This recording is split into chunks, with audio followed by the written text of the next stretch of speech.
Taja Yesu Kristo ewas bawege alatidne sono bada suru gena lo tiere serene Sodom e Sodom do yo to nyu gena wezu ma tenmo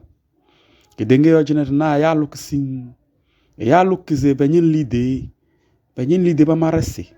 pa ya lora pa ya tetena besi ya nyinu lide ze besi goza na da ya mbo ba ya bank wa da yo sa latundu mbaga mbeverungle ya alatundu mbalak domine bolo hezele li dende zona wende ba cha ne ba to ne ba boso noyo bedala ka sinzele zuru sin we wolong en lak nambo we wolong yo en nyinu na ze esi sono ne etochi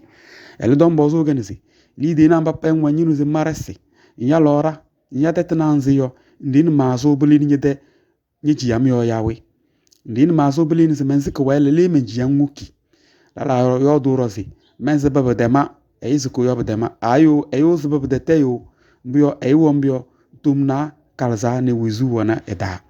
nzika wele nya galza bso tende galna yo tende galna gane esojolo ele don bozo ganisi nya galza gum gidenge yo le kanaze sono ewe ne koro sonu de numoda nya galza ngale ko ki sojolo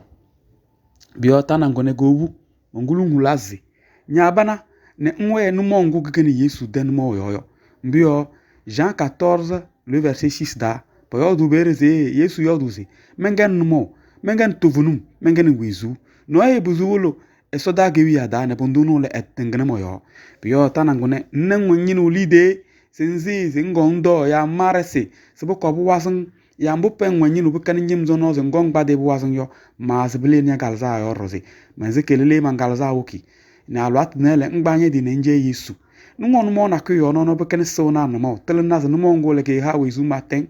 numo ngo buzo glabita la kase na elen mo nge ha wezu maten ngon mo na kuyo no be ken ma miwa de no nyang mo mbe lumbi ma miwa nla telna za mve numo ngo yo mve Yesu numo yo ngon mo na kuyo no be ken numo ngo be he yaze be ken kalang de numo be ken fadeng de numo yo telna za numo na mbala ba ha wezu maten be buzo bala bitala kase na ele ba ha wezu maten bio nya bana mbisingo Yesu Kristo do numo yo numo ngire ke buzo no hanka hanware se che mvele nya galza role ke buzo goliri nde ke buzo ke hese ki hu ala fiyo ta ja Yesu Kristo e wasan ala tene nya we nwan numa dan nde te kpada nya ji na nje Yesu yo nya bana ne ngbanye di ne nje Yesu nje agba onye di nje Yesu la de mana ne ndengem ja Yesu sono menyo dom pikadanam sing mangba men di modu vunyis da sebu pano no brewle kon di men de wizu pu pano no brewle kon gene wiyo ge men de wizu jawda kede kadem namba pa malakayo bang bim ne mma mehere ge wizu ma tente ke ada amen la ba de madene de na mbisi Yesu bo ele nyini church ge bangu na kuyo ne